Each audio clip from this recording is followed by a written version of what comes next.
my adventures with Superman expands its world of Metropolis quite a fair bit in the 3rd episode of Season 2 titled Fullmetal Scientist. The show gets right into introducing us to a slew of new characters, beginning with Silas Stone, the father of Victor Stone, whom Superman saves from a fire with his bioelectric powers, which kick in the opening minutes of the episode. This is a power that Superman has had on and off over the decades and has become kind of popular during the John Byrne era when he began writing the character. It's kind of power that I can kind of take or leave, and it's one that I think a lot of writers kind of forget Superman has, or at least just don't want to be bothered writing it, just because it is kind of like a kooky power. Like, he's got a force field around him that stops him from being hurt almost by anything except if it's something really big like a doomsday or something that can get through the shield. It's kind of a silly power, but I kind of like how they're using it in the show, where it's being used as sort of a force field to protect people more so than Superman. It's a bit more of a containment shield than a protective shield, if anything. And like most of the Superman powers that they've introduced into this show, it ends up coming back later on in the episode. Silas being introduced isn't just some sort of cameo, as well as it's revealed that he's being blackmailed by Livewire and was forced to delete some sensitive data, otherwise his young son Victor might end up dead.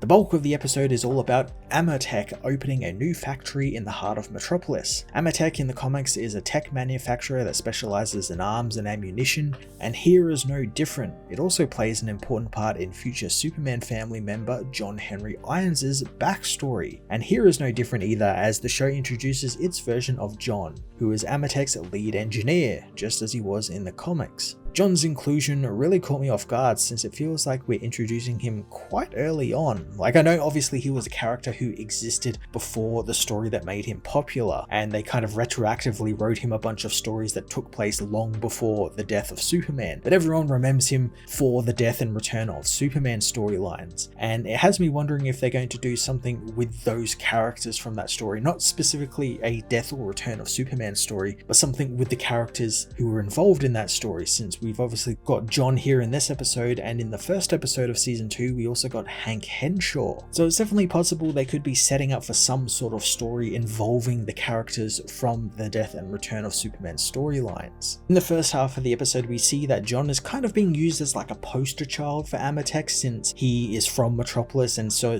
he's sort of spearheading this sort of new rollout of Amertek in Metropolis, and he's, you know, happy to be working back in his hometown with the company he works for and loves. But we learn that's kind of all sort of a facade, or like, you know, PR as it be. And we learn that John isn't really too happy with Amertek, thanks to Thomas Weston, the owner of Amertek, unveiling the Metallo, the new defense robot which runs on their proprietary energy source, which after a quick demonstration by Thomas proves to be a little bit unstable. I'm really liking the inclusion of all these things that are just part of the backdrop of Metropolis in the comics. Things like Amertek, Stag, all these different like tech and science organizations that you see in the background of these comics in the city of tomorrow. And I like that the show is utilizing them in neat ways and building stories around them rather than populating the show with non-Superman characters. There are non-Superman characters in the show, but I like that it's mostly predominantly Superman characters. And if you have seen anything from DC in the last couple of years, you know there is a kind of problem with them sort of relying on characters like Batman and characters from, you know, his rogues gallery or his part of town to, you know, get people to watch the story. So to have them solely rely on stuff that we see kind of exclusively in Superman comics is really quite cool. Because of the events of the first 2 episodes, I was really looking forward to what they were going to be doing with Sam Lane and his story, and it continues a little bit this episode as we find he is now living with Clark and Jimmy, having lost his job in the military and Task Force X, and so he's at a bit of a loose end, lounging around on the couch watching war movies like your unemployed best friend. He also is being positioned as kind of like a light antagonist to Clark, seeing as he sees Clark as a bit of a flake and someone who will fail his daughter.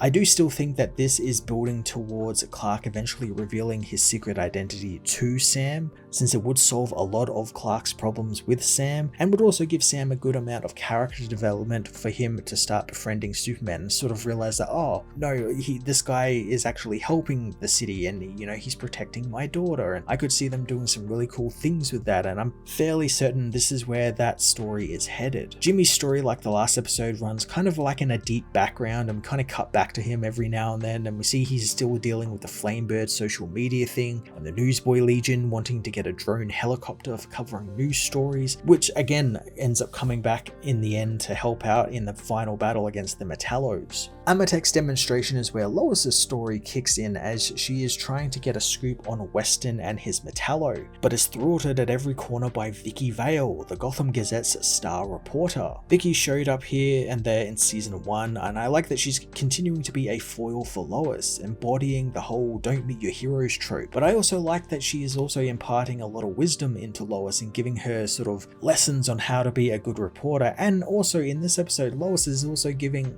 Vicky some lessons on how to be a good reporter, or a bit more of a modern day reporter. And their story ends with a scene that I'm sure is going to sort of drive some of the drama between Lois and Clark, as Lois is offered a job at the Gotham Gazette as their second star reporter, Vicky of course being the first, and she begins to sort of kind of consider it as well, which is interesting, and I'm intrigued to see how that drama is going to play between Lois and Clark, since really they haven't had a lot of time together, and that's sort of a running thing that the episode makes clear that that's on purpose. That's not something that they've just forgotten to write. That's definitely on purpose, because Clark also wants to tell Lois about the beacon he found that could find his cousin, and he hasn't had a chance to because she's been busy working, he's been busy Supermaning, so there's a nice dynamic there that I'm sure they're going to address in the coming episodes. Eventually the whole case kind of cracks open, and we find out that John wanted to stop Thomas from rushing the production of the Metallos. Instead, he wanted to try and build his steel exosuit, a suit that was to be worn by first responders to help people in disaster situations. But because Weston wanted fame and fortune, he made the Metallos and found that they were all highly unstable thanks to their energy source, and when any more than 3 get together, they begin to sort of overload one another and just explode. This is something that both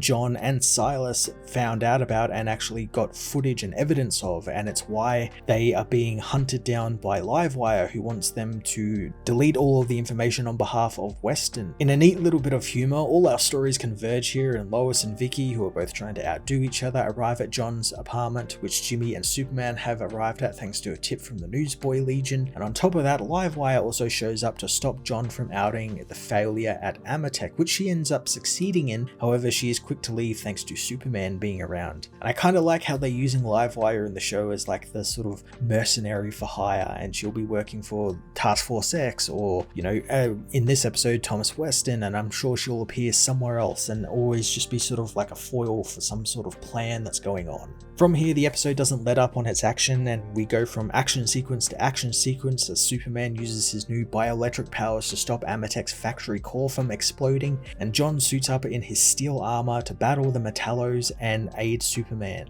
A big theme of the episode and all its plot lines is that it's okay to ask for help sometimes, and I really like how the writers weave that into all of the stories and even combine them there at the end, and it's even more satisfying since it's not just the heroes or the good guys that learn this lesson, but it's also the bad guys as well, as Lex and Waller's fingerprints are kind of all over this event by the end of it, thanks to Lex buying up Amertek and giving Waller the Metallos as well as John's steel suit, which no doubt will become his first Lex war suit, which I'm very excited to see. My Adventures of Superman Season 2 continues to tick along at a really nice pace, introducing us to some fun, fan favorite characters from DC lore, giving us some fantastic action sequences and some even better character development for all our characters here. Now that we know that John Henry Irons is floating about Metropolis, I hope we get to see him a little bit more throughout the season, and hopefully he becomes a big part of the Superman family, which no doubt will continue to grow as Clark continues his search for Supergirl. I'm going to give this episode a 10 out of 10.